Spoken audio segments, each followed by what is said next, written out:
Hi friends, ஒரு 4-5 month அப்புறமா நான் ஒரு கோயிலுக்கு போகிறேன். முன்னாடிலாம் ஒரு காலத்தில் வாரத்துக்கு ஒரு டைமாவது கோயிலுக்கு போயிடுவேன்.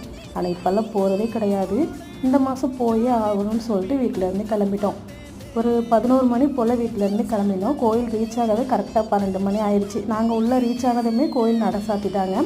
4:30க்கு அப்புறம் தான் நாங்கள் திறப்போம் சொல்லிட்டாங்க. எங்கே போயிருந்தோன்னா சிறுவாபுரி முருகர் கோயிலுக்கு. இது நான் இருக்கிற இடத்துலேருந்து ஒரு 1 hour ட்ராவல் பண்ணணும். வீட்டிலேருந்து 11 மணிக்கு கிளம்பி இப்போ கரெக்டாக 12 மணிக்குள்ளே போய்ட்டு 5 நிமிஷத்தில் சாமி பார்த்துட்டு வெளியே வந்துட்டோம். வெளியே வந்ததுமே ஒரு வெள்ளரிக்காய் வாங்கி சாப்பிட்டு, கோயிலுக்கு வந்தாலே கையில் வளையல் போடணும். அதனால் வளையல் போட்டுட்டு அப்படியே அங்கேருந்து கிளம்பணும். வர்ற வழியில் கொடுக்காப்புளி மரம் இருந்தது. அதனால் ஒரு கொடுக்காப்புளியும் பறித்து சாப்பிட்டுட்டு அப்படியே கிளம்பியாச்சு. ரெட் ஹில்ஸில் புழல் லேக் இருக்குது. அந்த லேக்கு போயிட்டு ரொம்ப நாள் ஆச்சு இந்த லேக்கு போயும். அது போய் வியூ பார்த்தோம். செம்மையாக இருந்தது. சன்செட் பார்த்துட்டு அப்படியே நாங்கள் வீட்டுக்கு கிளம்பிட்டோம். நாளைக்கு இன்னொரு வீடியோவில் பார்க்கலாம். பாய்.